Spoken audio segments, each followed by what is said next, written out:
Deep in the heart of the Pine Barrens of New Jersey lies a place once known as Camp Crystal Lake. To many, it's just another abandoned summer camp, but to horror fans, it's the birthplace of one of the most terrifying figures in cinematic history, Jason Voorhees. Over the decades, his story has grown into a legend that blurs the lines between fiction and reality.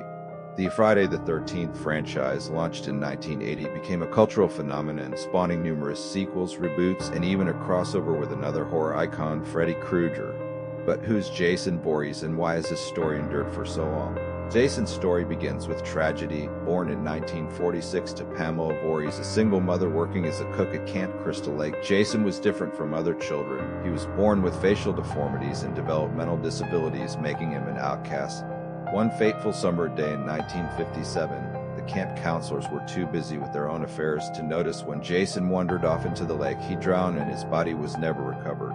This tragedy led Pamela Voorhees to take bloody revenge, killing the counselors she held responsible. But her rampage was short-lived.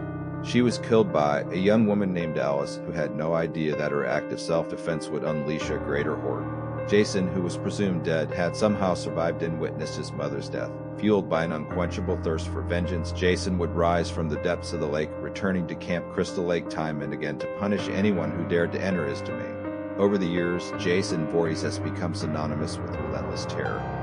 Armed with his signature machete and hidden behind an emotionless hockey mask, Jason's rampage across Camp Crystal Lake and beyond has left a trail of bodies in his wake. But what is it about Jason that makes him so terrifying? Perhaps it's his silence, his refusal to speak, to reason, or to show any emotion. Or maybe it's his immortality. The fact that no matter how many times he's killed, he always seems to rise again. Yet Jason is more than just a fictional character. He represents our deepest fears of isolation, of the unknown, and of the darkness that can consume us. And for many, these fears are not confined to the screen. The story of Jason Voorhees has transcended the movies, becoming an urban legend that haunts the collective consciousness. Around campfires and in hushed tones, people tell stories of a real Jason, a killer who stalks the woods waiting for unsuspecting victims. In some communities, the legend of Jason has taken on a life of its own. In the early 2000s, rumors spread of a Jason figure seen lurking near abandoned campsites across the United States. These sightings were often dismissed as pranks or overactive imaginations, but the fear they generated was very real.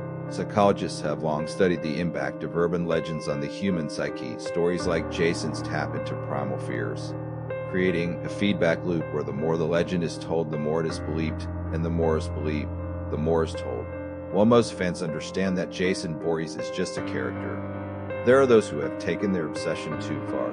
In 2012, a man named Mark R. was arrested after attempting to recreate Jason's killings. His fascination with the Friday the 13th films led him down the dark paths, blurring the lines between fantasy and reality. Mark's case is a disturbing reminder of the power that stories can hold over us. For him, Jason was more than just a character. He was an ideal, a way to express his own anger and frustration. But what began as a harmless fascination quickly spiraled into something much darker. This incident shocked the community and reignited the debate over the influence of violent media. While most fans of horror movies can separate fiction from reality, Mark's case shows what can happen when that line is crossed. Jason Voorhees has become more than just a movie monster. He's a symbol of the fears that lurk within us all. His story has been told and retold, evolving with each new generation of horror fans. But as much as we fear Jason, we are also drawn to him, fascinated by the darkness he represents. The legacy of Jason Voorhees is a testament to the power of storytelling. Through him, we confront our fears, explore the unknown, and in some strange way find a sense of catharsis. But as we immerse ourselves in these stories, we must remember that they are just that, stories. Jason Voorhees may not be real, but the fear he inspires is. It's a fear that lives in the shadows, in the quiet moments, in the places we least expect. And as long as there are stories to be told, Jason will be there, waiting in the darkness. As we emerge from the shadows of tonight's tale, remember that the darkness is never far away. Jason Voorhees may rest for now, but the fear he brings will always linger just beyond the edge of the light. Thank you for joining us on this journey into the unknown. Until next time, keep your eyes open, because the next nightmare might be closer than you think. This has been The Haunted Thoughts, where the shadows come to life and the darkness never truly sleeps.